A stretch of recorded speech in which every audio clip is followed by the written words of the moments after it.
The pre-show, the buy-in, 0 hour, the kickoff show, the show before the show, the consolation prize for the folks not able to make it on WrestleMania. More often than not, matches relegated to the pre-show do little to inspire, or conversely, if booked correctly, will often be the nice opener to get the crowd pumped before the show. But every so often, the pre-show will steal the show. Sometimes the best match of the night comes at the very start, which could be an indictment of the pay-per-views in question, but should be the cause of praise for these fine matches themselves. I'm Tempest, hailing from partsFUNknown, and these are the 10 greatest pre-show matches of all time. But before we get on with our list, make sure of course that you like this video, subscribe, and enable notifications to always on so you never miss a fun list just like it, and make sure to check out the latest edition of Survival Series right here on partsFUNknown. Number 10, WeLC Extreme Rules 2014. When this started with the mini ring announcer calling this the WeLCC, and as joined by 3MB Hornswoggle, it did not look like this was going to be the kind of comedy that would make it onto any positive lists unironically, but goddamn, if Hornswoggle and El Torito didn't have the second best match of the night at Extreme Rules 2014. One of only a few times WWE's Jolly Green Leprechaun was able to actually have a real match during his tenure, thankfully he was in the ring with a real mini wrestler, the former Masquerita Dorada, and they tore the house down. I could load this entry up with little people puns, but then I'd be no better than WWE, and I'm bigger than that. I mean, better than that.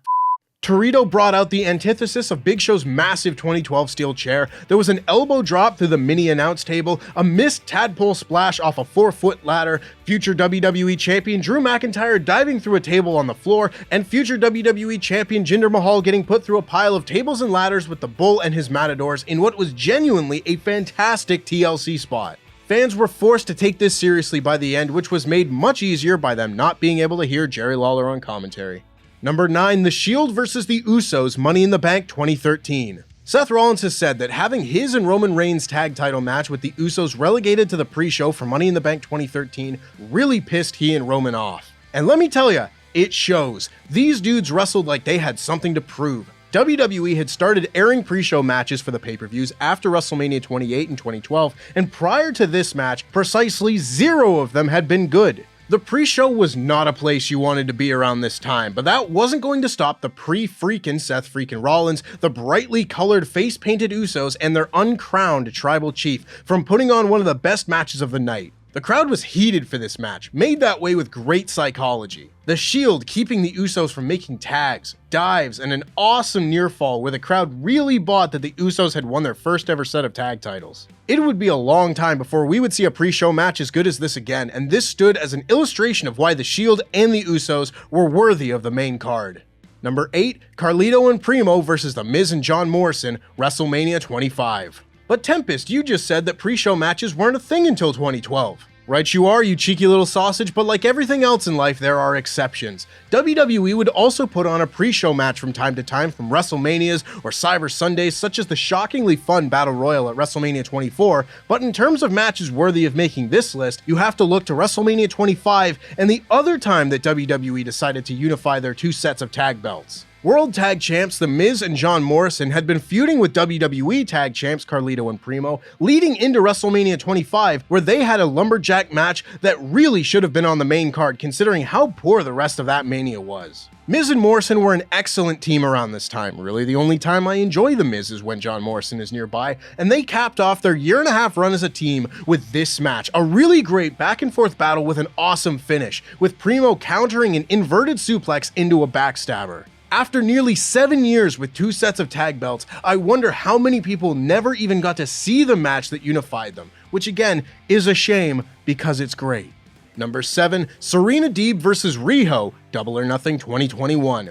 AEW has entered the chat. Hello AEW, and hello buy-ins and 0 hours. A lot of people have complained about AEW pay-per-views being too long, but at the very least, their pre-shows are usually packed to the gills with matches, rather than WWE's approach of 2 hours of people flapping their gums and 1 match with a commercial break in it. And hey, if they're gonna fill them with matches, at least sometimes we get matches like this. Serena Deeb is the technical wizard of the AEW women's division, wrestling a style of match akin to a modern-day Bret Hart. Throw her in the ring with Riho, the wrestler who seems to be able to make every match she's part of work, and give them plenty of time to wrestle over the NWA Women's title in front of a bunch of fans who may indeed have been watching their first live wrestling match in 18 months, and you have a recipe for success. Deeb and Riho are two women who should be in big matches far more than they've been allowed to be, and matches like this are a great indicator as to why. Number 6, Neville vs. Austin Aries, WrestleMania 33. RIP to the Cruiserweight Championship. You never stood a chance. In its 3 years of existence on the main roster, the WWE Cruiserweight title was contested on 3 separate WrestleMania pre-shows, and also many other kind of pre-shows. That poor title couldn't buy a main card appearance. The first of such WrestleMania pre-shows was at WrestleMania 33, when people were still willing to give the title a bit of a chance compared to the following 2 years, when Enzo Amore had killed that hope dead. Here, Neville, the king of the cruiserweights, had been having great matches with great regularity and had toppled most of the division when certified star and bona fide dickhead Austin Aries stepped up to the plate at WrestleMania. Despite the fact that the sun was blazing mightily, Aries and Neville were still able to pull off a great match to open the show for the Mania crowd. The action is crisp and explosive, as it often is with the man that gravity forgot. Aries gets a great near fall with the 450 splash, and then there's another great finish with Neville raking the eyes, then kicking the ropes into Aries' surgically repaired eye socket before hitting the red arrow for the win. It seems ludicrous to think now that Pac and Austin Aries wrestled at WrestleMania and it wasn't even on the main card, but that's WWE's loss, I suppose. Number 5, Buddy Murphy vs. Akira Tozawa vs. Hideo Itami vs. Kalisto, Royal Rumble 2019. 2 years later, the enthusiasm surrounding the Cruiserweight Championship had died a death and been buried in a purple casket, as seen by the complete lack of reaction to the start of this Fatal 4-Way match at the 2019 Royal Rumble. However, as is the mark of a great match, by the end these people knew they had seen something great. Maybe the greatest match of the night, depending on how strongly you feel about Lesnar and Balor. These are 4 qualified show stealers, with Hideo Itami extra motivated as he quit WWE just a few days later, never to wrestle again. Thankfully, his much more talented twin brother Kenta would come out of retirement later that year. There is just so much innovation in this match. These 4 cruiserweights did such an excellent job of coming up with double and triple team moves that also served as counters to each other's offense. There were so many matches that were just as great as this one for the Cruiserweight title, but it's a shame WWE never figured out how to do the purple belt justice.